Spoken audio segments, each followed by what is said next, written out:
Et on accueille Ambroise Graffin, qui est responsable du service éducation à l'environnement à l'Office national des forêts Île-de-France-Ouest, mais surtout directeur de l'espace de Rambouillet.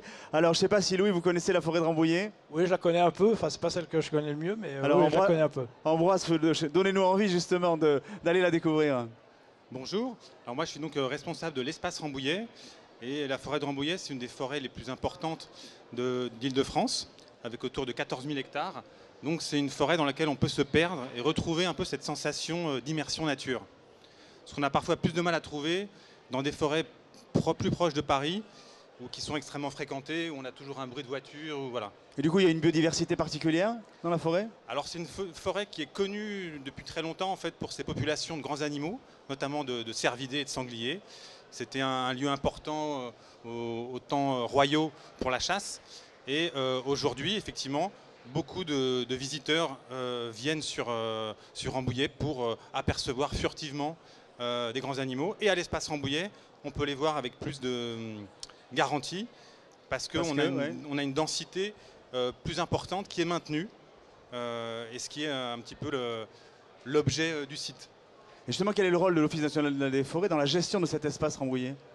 Alors l'espace Rambouillet en fait, a été créé il y a une quarantaine d'années, créé et géré par l'Office national des forêts.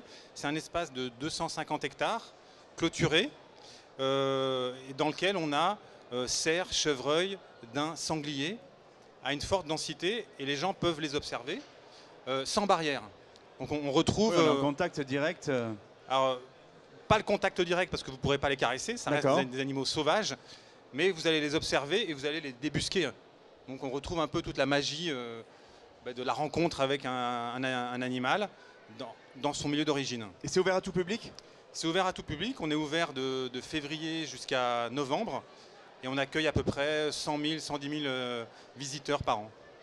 On découvre justement là, des images de l'espace Rambouillet en parallèle de notre discussion. Et on a aperçu justement des scolaires avec justement des enseignants. C'est un public là aussi que vous accueillez particulièrement? Effectivement, parce que le but à la base du site, c'est de sensibiliser à la nature.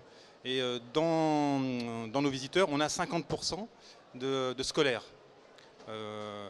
Et donc, notamment à partir de mars, on reçoit énormément de classes, beaucoup de primaires, et on fait une sorte de découverte de la nature sur le site. Mais ça veut dire que vous avez travaillé la pédagogie avec des professeurs Oui, c'est-à-dire qu'aujourd'hui, on a une trentaine, par exemple, d'animations type, et aussi des chantiers nature, qu'on a mis en place en collaboration avec l'Académie de Versailles, pour que les visites, les sorties nature, soient un prolongement ou au moins soient raccord avec les cours classiques. Louis?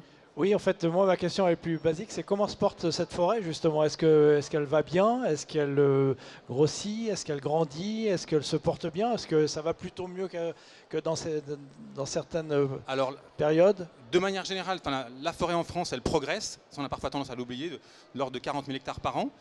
On est souvent... on a en tête les images de déforestation au niveau mondial, mais en France, la forêt progresse et la forêt de Rambouillet se porte plutôt bien. Franchement, il n'y a pas de problème majeur. La proximité de l'agglomération parisienne et autres, par exemple, n'a pas encore. D'impact. Pas encore. Voilà. Effectivement, si on regarde des forêts plus proches de Paris, forêt de Meudon, forêt de Versailles, là, on sent que la proximité de l'urbanisation grignote petit à petit la forêt. Il y a des problèmes aussi de surfréquentation, et ce qui fait que des grandes populations de grands animaux comme les cerfs, eux, fuient ces forêts, clairement. Alors que à Rambouillet, ce que je disais au départ, l'immensité de la forêt, les 14 000 hectares, fait que vous pouvez encore vous y perdre et les animaux retrouvent une sorte de quiétude. Alors on a vu, vous nous avez décrit tout à l'heure votre offre à destination du public scolaire, mais je crois que là aussi vous êtes mis à l'incentive d'entreprise et que vous avez aussi des offres là aussi d'activités pour les groupes. Effectivement, depuis 3 ans, en fait, on développe pas mal tout ce qui est team building nature. Alors nous, on appelait ça les chantiers nature, et l'idée, tout simplement, c'est de réaliser une bonne action pour l'environnement et parallèlement de passer un bon moment. Il faut qu'il y ait un aspect cohésion. Et enfin, on en profite, nous aussi, pour expliquer comment fonctionne la forêt et puis valoriser les actions de l'ONF.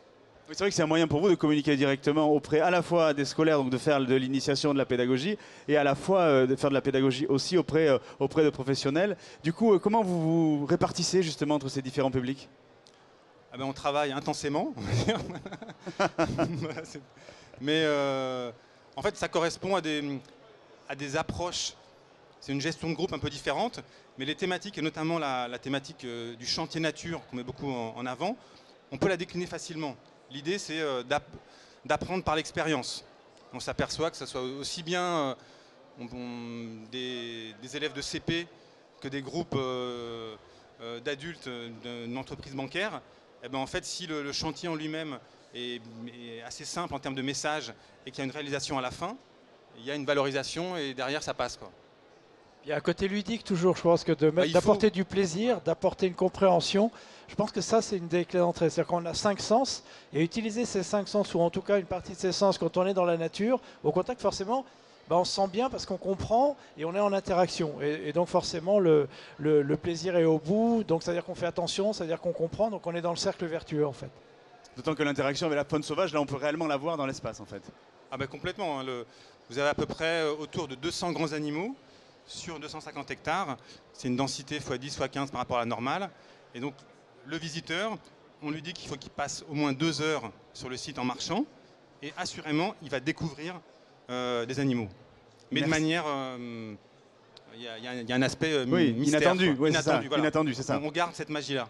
Eh bien, écoutez, on va aller faire un tour du côté de la forêt de Rambouillet, de l'espace Rambouillet. Merci. Ça donne envie.